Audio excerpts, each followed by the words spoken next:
ನಮಸ್ಕಾರ ಆತ್ಮೀಯ ಸ್ನೇಹಿತರೆ, ನಾನು ಗುರುದೇವ್ ಬರವಣಿಗೆ, ರಾಜ್ಯ ಸಂಪನ್ಮೂಲ ವ್ಯಕ್ತಿ ಮಾತಾಡ್ತಾ ಇರೋದು. ಈ ಒಂದು ವಿಡಿಯೋ ಮಾಡೋದರ ಪ್ರಮುಖ ಉದ್ದೇಶ ಏನಂದರೆ, ವಿಶೇಷವಾಗಿ ಸುಮಾರು 3 ವರ್ಷಗಳಿಂದ ಅಂತಲ್ಲ ರಾಜ್ಯ ಸರ್ಕಾರ ಆಡಳಿತ ಮಾಡ್ತಾ ಇದ್ರು.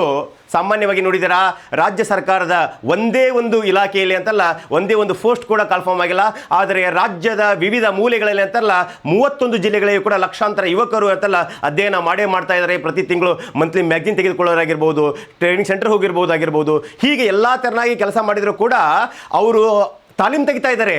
ಆದರೆ ಕೊನೆಯ ಒಂದು ಯುದ್ಧ ಅವ್ರಿಗೆ ಬರ್ತಾನೆ ಇಲ್ಲ. ಹಾಗಾಗಿ ರಾಜ್ಯದ ದೀನದಲಿತ ಬಡವರು ಅಂತಲ್ಲ, ಒಂದು ಅಸಹಾಯಕರು ಅಂತಲ್ಲ, ನಮ್ಮ ಕುಟುಂಬಕ್ಕೆ ಒಂದು ಸ್ವಾವಲಂಬಿ ಜೀವನವನ್ನು ಕಟ್ಟಿಕೊಡ್ಬೇಕಂತ ಹೇಳಿ ಪೊಲೀಸ್ ಸಬ್ ಇನ್ಸ್ಪೆಕ್ಟರ್ ಆಗಿರ್ಬೋದು, ಪೊಲೀಸ್ ಕಾನ್ಸ್ಟೇಬಲ್ ಆಗಿರ್ಬೋದು, PDO ಆಗಿರ್ಬೋದು, KS ಅಧಿಕಾರಿ ಆಗಿರ್ಬೇಕಂತ ಕನಸು ಕಂಡಿದ್ದಾರೆ.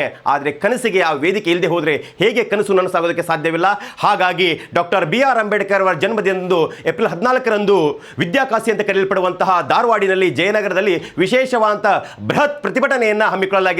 ಈ ಒಂದು ಪ್ರತಿಭಟನೆ ನ ಭೂತೋ ನ ಭವಿಷ್ಯತಿ ಎನ್ನುವ ರೀತಿಯಲ್ಲಿ ನಡೀತಾ ಇದೆ. ಹಾಗಾಗಿ ರಾಜ್ಯದ ಲಕ್ಷಾಂತರ ಯುವಕ ಯುವತಿಯರು ಈ ಒಂದು ಹೋರಾಟದಲ್ಲಿ ಭಾಗಿಯಾಗಿ ರಾಜ್ಯ ಸರ್ಕಾರಕ್ಕೆ ಬಿಸಿ ತಟ್ಟಿಸಿ ಆ ಒಂದು ಪ್ರತಿಭಟನೆ ನಡೆಯುವ ಸಂದರ್ಭದಲ್ಲೇ ನಮಗೆ ನೋಟಿಫಿಕೇಶನ್ KPSC ಮತ್ತು KA ಬೋರ್ಡಲ್ಲಿ ಬರಬೇಕು. ಹಾಗಾಗಿ ಲಕ್ಷಾಂತರ ಯುವಕರು ಈ ಒಂದು ಹೋರಾಟದಲ್ಲಿ ಭಾಗಿಯಾಗಿ ಅತ್ಯಂತ ಶಾಂತ ರೀತಿಯಿಂದ ಈ ಒಂದು ಯಶಸ್ವಿಗೊಳಿಸಿ ಇದು ಪ್ರಪಂಚಕ್ಕೆ ನಾವೆಲ್ಲರೂ ಕೂಡ ಮಾದರಿಯಾಗೋಣ. ಆತ್ಮೀಯ ಸ್ಪರ್ಧಾರ್ಥಿಗಳೇ, ಧನ್ಯವಾದಗಳು.